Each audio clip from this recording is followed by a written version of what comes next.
Hey there and welcome to a brand new Blender tutorial. In this one we are going to make this planet right here, so without any further ado, let's hop straight into it. First of all, I'm going to subdivide this cube to be a sphere. Why are we not using a UV sphere? Because we will need to subdivide it later. That will be a necessary step to get the most quality out of it as possible. And with UV spheres that usually leads to pinching at the poles. So since we don't want that, we are going to select our cube if it's not already selected, go to the modifier properties, add a modifier subdivision surface. I'm going to set the viewport level to be 4, and then I'm going to hover over it and press Alt or Control and A. That is going to apply that, and then I'm going to add another modifier that will be a cast modifier, because this is still not perfectly spherical as you can see. I'm going to set the factor to be 1. And that is going to make it just a perfect sphere. So I'm going to apply this as well, and that will make it so it's spherical. I'm going to press W and then shade smooth in order to give it some more smoothness. And now I'm going to set the camera position.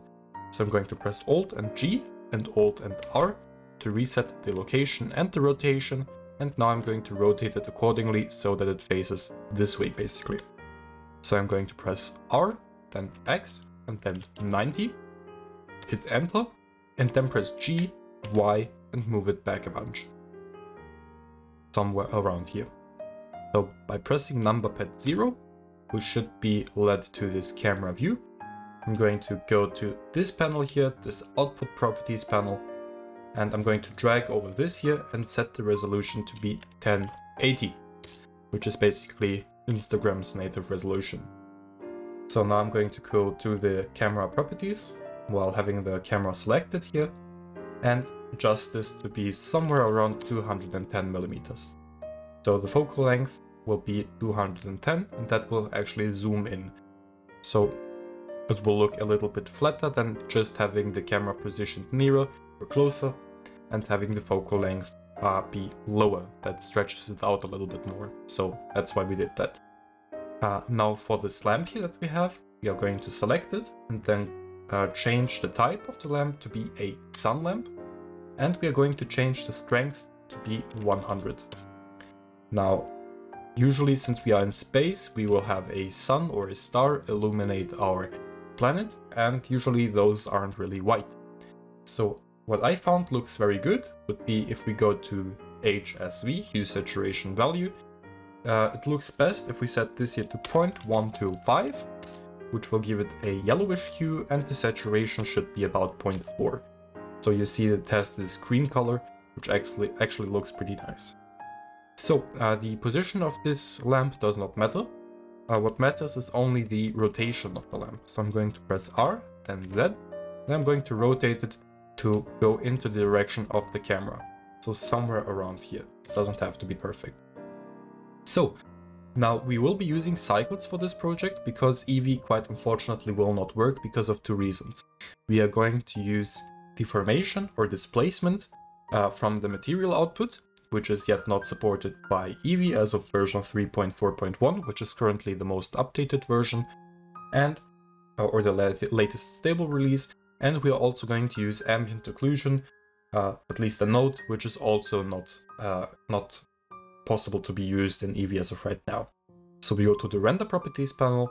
On the render engine, we are going to change this here to cycles. And here we have some more things that we are going to adjust. For me, I'm going to set this here to GPU compute, so it renders a little bit faster. For the viewport sampling, I'm going to set this here to 32. We do not need that high of a sampling rate. And the viewport, here under denoise, the start sample, I'm going to also change to 32, and I'm going to enable denoising in the viewport. This is just so it starts denoising when it's finished actually computing everything, so it doesn't have to denoise every time we make a sample. For the render result at the end, I suggest keeping this here at about 1024, which is a sufficient amount of samples for the final render. You can always go higher if the quality isn't good enough for you. So now, before we start actually doing anything, I'm going to go to Edit, Preferences. I'm going to enable an add-on. So under add-ons, you can go right here once it opens up and search for Node Wrangler. If it's not enabled for you yet, if it's the first time you use Blender in combination with that add-on, just tick the box and you should be good to go. So why are we enabling this? Because we can now press Ctrl and B and drag over this, and now when we hit this button here, it will only render this red frame. So when we click on this here, you can see no computing energy is wasted on rendering anything outside of this box. So I'm going to disable this again, and we are going to go to the shading workspace where the whole magic happens. So number pad 0 again, so we get to camera view, enable this here, and you can see right off the bat, nothing really shows up. I mean, we have this sphere, it's illuminated, and it looks really weird.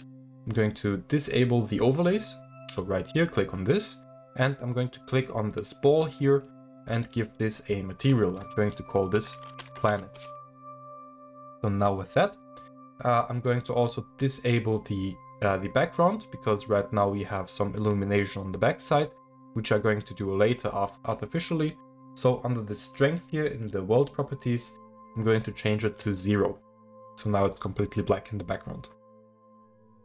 So now let's get to the actual material of the planet. So to do this, I'm going to get a wave texture. So we hit Shift A. Every time I'm adding something, I'm pressing Shift A, then clicking search, and now I'm looking for wave texture right here. So with the Node Wrangler add-on enabled, I'm going to press Ctrl, Shift, and click on this here, and that will give me a preview of what is happening right now. So I'm going to change the settings of this here. I'm first of all going to change this from bands to rings. This here can stay at X, sine is also fine, and under the vector, I'm going to get a Shift A texture coordinate node. Looks like this. I'm going to drag the object output into the vector. Now you can see it's realigned the rotation of this and gave it more of a different look. So under the scale, I also don't want to be controlled via this. I want it to be controlled by a noise texture. So Shift A, search, and noise texture. I'm going to place it right here. Give it also the object texture coordinates into the vector. And I'm going to place the color, so not the factor, but the color, into the scale. It will give you a slightly different result if you use the factor. You can also do that, but I'm going to use the color output because I like it better. I'm going to place that right here. So under the detail or distortion, I'm going to keep it at 0. Detail, I'm going to max it out to 15. Detail scale can stay 1, and everything else can stay as it is. For the noise texture, which by the way looks like this, we will change it to actually have a different scale. I'm going to choose 4, which gives it a slightly rougher and bigger look. The detail I'm going to increase to the maximum, which you can see roughens it up. Then we have this roughness, which basically you can see gets us this. It gets more rough, but also makes things more linear. So I found that a value of about 0.6 looks really good. So I'm going to leave it at that. For distortion, we are not going to choose anything.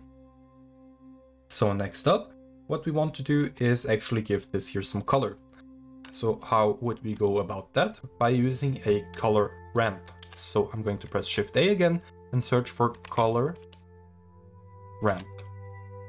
Place it right in between here, in between this connection, and then we can adjust the colors of these handles here. So I'm going to go to this here, to this black slider, click on the black bar, and I'm going to set the value of about 0.2, that should be fine. And on this white slider here, I'm going to click on it until the stripe here becomes white. Then we click on the stripe, and we're going to get some peachish, skin colorish white color. Something like this, something between white skin color and sand. So just about here, something like that. You can have it a little bit more saturated if you want to, something along these lines. Should do good. So you can basically choose, that's the basic color of your planet. You can also choose blue or anything you want. For this, tutorial, I'm going to use this one. So you do not have to follow any of these guidelines here. You can choose whatever you want. So next up, what I'm going to do is actually give this some eyes at the top and the bottom. So how would we go about that? We can separate some values. So how do we do that? We can first of all take the rotation or the object into account. Usually eyes forms at the poles of the object. So I'm going to get a Shift A separate X, Y, and Z component. By clicking on Control Shift and this node, so Control Shift click, I can see that using the X exponent doesn't give me anything, then the Y also not, and the Z also not. So why is that? That is because we need to connect it to the object texture coordinate. So if we go through it again, we can see that we get these results here. For me, the Z-axis works fine. So next up, since we have this black line here somewhere in the middle, we want it to be going from the bottom to the top. We can do that by adding in a Shift A search mapping node. So plug the mapping node right in here, and now press hover over this viewport here and press N. Here you have the actual scale or dimensions of your actual planet. So I'm going to look for the Z location component, click on it, type in 1.71 and then divide it by 2. So that is the amount that we are going to displace this by. We are basically displacing it by half a planet size. So we get this here, the 0 part to be right at the bottom and 1 should be right at the top. And we have this gradient going from top to bottom. Next up, after we have that, we are going to get a compare node by searching for a math node. So we plug this in here. Then instead of add, we choose compare, which is under comparison and then compare. So the Z goes into the value. And then we have this value and epsilon. For the value, we are going to choose something like 1.71 divided by 2 again. So it's bang on in the middle again. So now you can see by changing this epsilon slider, we get these harsh lines where it basically says this is within the epsilon, which is basically the parts that are going to be white, and the black one is outside of that range. So we are basically comparing the value of 0.855 to this epsilon. Whatever falls into this range, which is 0.23 away from this value here, will be white, and whatever is not will be black. So I'm going to choose a value of about 0.55, and the black portions are what is actually going to be ice later on, or snow or whatever. So since that usually isn't cut off like that, usually we have some spikiness and stuff like that, like the poles are never completely cut perfectly, we are going to actually mix this. So behind this mapping node and in front of this separation node, we can add in a mix node. So Shift A, mix. Before it used to be mix RGB if you are using an older version of Blender, but here we are actually going to use the mix node, which is basically the new version of the mix RGB.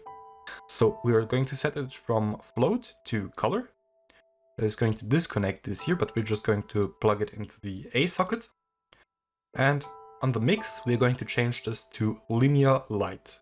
So linear light, let's just find it. Soft light linear light here. Right off the bat, that doesn't really do much. We have to reconnect it here. And you can see nothing actually happened. So what we need to do is we are going to plug this here into the B socket. And now you can see that we are actually getting some things. This here looks kind of like Italy, just really, really short. But we still, it's not a boot, it's a shoe. So I'm going to change this factor. You can basically do whatever you want. I'm going to change it to 0.25, so 1/4 of the intensity. So we get a little bit of a less drastic result. So next up, what I'm going to do is I'm going to actually change the color of the black parts and keep the color of the white parts. So the white parts look like this, and the black parts should look a little bit different. They should be white, right? So how do we do that? How do we go about that? You're basically going to add in another mix node. So Shift A, search for mix, and plug it right in here. We're going to set this here to color, then get this here and plug it into the factor. So basically the black portions will occupy the A socket, and the white portions should be occupying the B socket. So we plug this here into the B socket since we want this middle part to be this color, and then the white portions will be set to something else. What are we going to use that? There, we are going to take the factor, because the factor of a noise texture is black and white. Just going to plug this in here, and you can see that we get this white grayish mess, which looks fine from afar. So I'm going to drag this out. I'm going to later show you a complete overview of this shader so you can copy it and pause the video, but we will do that once we are done. So now we want to basically give this a little bit more of a drastic color. So more shadows, more everything. And also if you want to rotate this, that is also not a problem. You can, for instance, just take this here, mix, we take a mapping node. So if you want to rotate any of this, you just basically plug this here into the vector and this here into the vector, and then you can rotate it on the z-axis or the y-axis or the x-axis. I'm going to rotate this here by 90 degrees so we get detail around here, so going from left to right. But you can leave it as you want. You can go you can have it go diagonally, or whatever way you want. I think that looks more pleasing. So next up, what I'm going to do is get an ambient occlusion node. I'm going to search for ambient occlusion, plug it right in here, and nothing actually happens. Because for ambient occlusion, we are going to actually need some normal input or some geometry. So how do we do that? I'm going to first enable the displacement in the settings for this material, because you need to enable it separately. So for that, I'm actually going to go into the material properties under settings. I'm going to change this where it says displacement bump only. I'm going to change it to displacement and bump. So that will enable me to use this socket here later on. Next up, I'm going to choose this here, this factor here. I'm going to drag it out. So I'm going to search for a displacement, and where it says height, I'm going to use this socket here. Next up, I'm going to plug the yellow, purple dot here into the displacement. Just going to make it look like this, which is way too much. I'm going to change the scale here to 0.005, which gives it just a little bit of bump. And then I'm going to plug the displacement into the normal. And now you can see the color changes just slightly. So since I'm satisfied with that, you can also choose only local, so it renders a little bit faster. And that makes it so that the ambient occlusion is only considered for this object, no matter if there is something else going on in the scene. Which usually would be good, but since everything here will be spaced so far apart, there will be no ambient occlusion noticeable from this here to the moon and the other way around. So now you can see that we do get some banding or some shading issues. That's because we do not have enough geometry here. You can change that by going to the modifiers and adding another subdivision surface modifier. I'm going to do that right now. And I suggest setting this to 3, which you can see gives us a little bit of a better result. One moment, I'm going to change the render setting also to 3. And now you can see we really get those dark crevices and less banding. And now I'm going to plug this here into the base color. And I'm going to choose the BSDF to go into the surface. Now we actually get this shaded. And it looks like this. So now, since we have this bumpiness going on, we can see it is already starting to look like a real planet, right? So Now we need to take care of the roughness and the metallic. So for that, I'm going to choose the ambient occlusion, the AO, which basically looks like this. It's a black and white version of the color. I'm going to plug this here into the metallic and Shift A, search for an invert node to basically invert it. Now it looks like this. So by plugging this here back into the surface, we can see that it looks like this. Before we had that, it looked like this, and now it looks like this. Slight difference in the crevices here, in the black parts.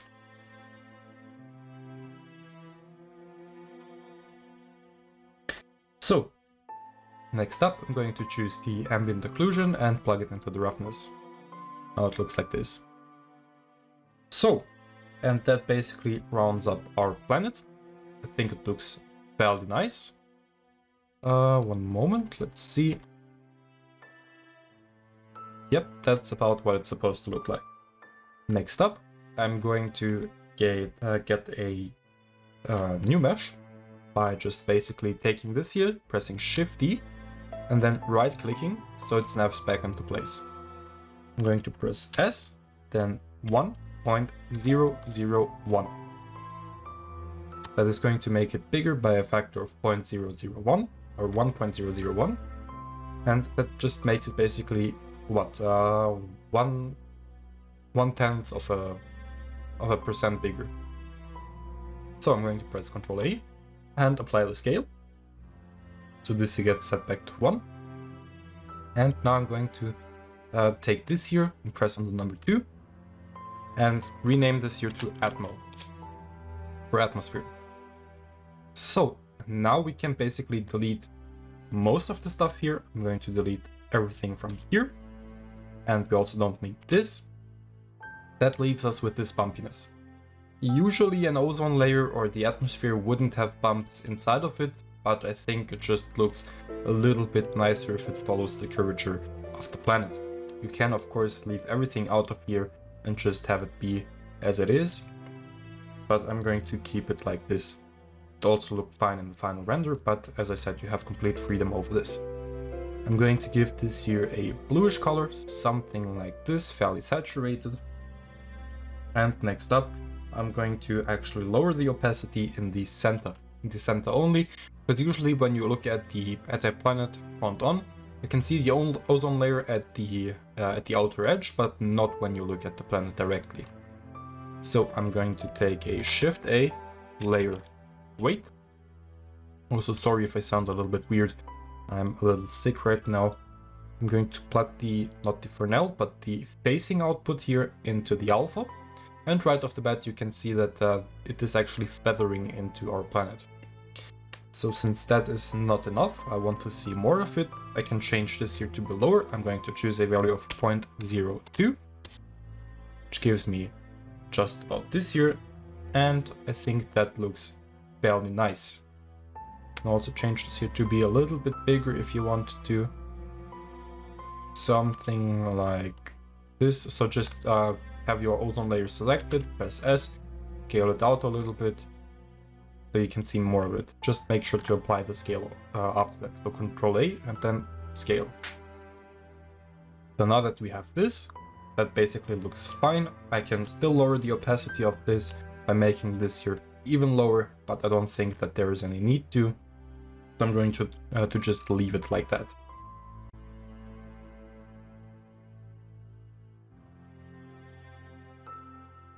So next up, what I'm going to do is actually make a new object. So I'm going to disable this here and enable the overlays. I'm going to Shift D again. I'm going to duplicate this, right click, and then bring it back quite a bunch. Now I'm going to scale it inwards, something like this, to be a little bit smaller, and place it somewhere here. So I'm just pressing G to move it, and then scaling it by pressing S. And once I get something that I like, by size, distance, I'm going to hit Ctrl A, apply the scale, and then it should look like this. So it's quite a distance apart, and basically kind of hiding behind our planet. So that is going to be our moon. So we again click on this number 2 here and call this moon. I'm going to lower the subdivision because it's quite far away to about 1 for the render and viewport. And I'm going to hide this here. I'm going to click on it, press H, and this here again, H, and then it's gone. So completely gone, it's just hidden. So now I'm going to zoom in here, press Ctrl B, and drag over this here. So I only render this small part here. Now you can see this here basically looks like our ozone layer again. But yeah, we're going to change that. We're basically going to delete everything from here, add in a principled BSDF again. So principled BSDF. And now you get this here. So next up, what I'm going to do is get another wave texture. So Shift A, search for wave texture. Control Shift click on it to see what it looks like. I'm going to have it advanced. X is fine. Sine is fine. Scale should be again driven by a noise texture. Plug the color into the scale. Now it looks like this. Again, detail to the maximum. And everything else can stay the same. This here I'm going to change to 4 again, like we did with our planet. And then next up, what I'm going to do is have this detail here again to the maximum. And here I'm going to play a little bit more. This. Something like this looks fine. So I'm going to leave this here the way it is. I'm just going to press Ctrl T, which automatically gives me the texture coordinate and mapping node, and plug this here into the vector. So now with that, I'm just going to get an ambient occlusion node, plug it in here, and let the AO output here use the base color, and plug it into the metallic again, and the roughness. Going to invert this again, so invert, plug it in here between the AO and the metallic. Just get this here out of the way. And now I'm going to drag out from this again and search for this placement height. Plug that into the normal and lower the scale 0.005. And now you can see that this here basically looks a little bit messy, but we need to change this here from, again, the material properties from to displacement and bump. It's already changed. You will not see this basically once it's rendered, and we're also going to plug this here into the displacement itself. So now it's a little bit less noticeable. We still get some banding, but it's not going to be that visible because it's further away. Now we're really zoomed in, and once we click Ctrl Shift click on the principled BSDF, you can see it looks like this.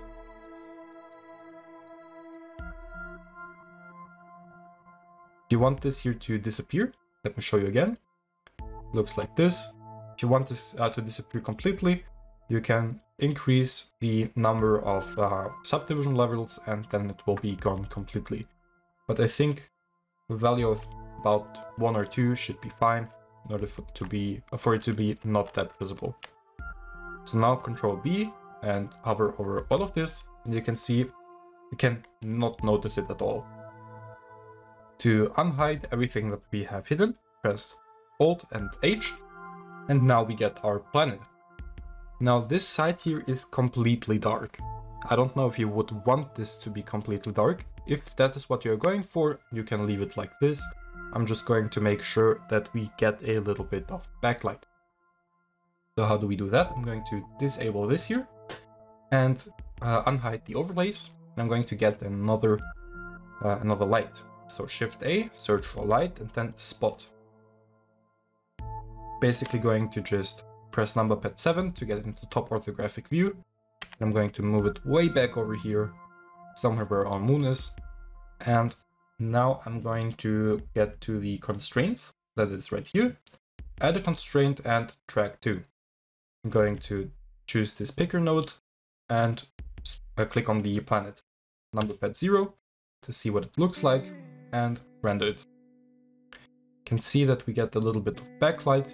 I'm just going to press G and move it somewhere over here. Be illuminated by the bottom. so right here. And you can see that we get a little bit of backlight, which is defining the shape that we have. Now, in order to get some bounce light onto this side, like we had in our previous render, I'm going to actually get a Shift A mesh plane. And now I'm going to press number pad 1 to get into the front of the graphic view. I'm going to move this somewhere down here. Now I'm going to do the same thing. So add constraint, drag to picker, not camera, but cube. So now it's looking right at our mesh. And when we render this, the plane actually is reflecting a little bit of light onto the planet. So you can either leave it like this, or you can move it further away, so you get less light being reflected back onto the planet, or move it closer to have more light reflected. And also scale it by 10. You will see that you get quite a lot. You don't need to just move it, you can also scale it, be half the size, bigger than it is, and then it will reflect more or less light, depending on the size. So I'm going to leave it like this and not complicate it any further. You have all the materials listed on the videos, so if you need help with anything, you can just pause it or ask me in the comments how things work, and you should be good to go. So without any further ado, that would be it. I hope you enjoyed it, and I will see you in the next one. Bye bye.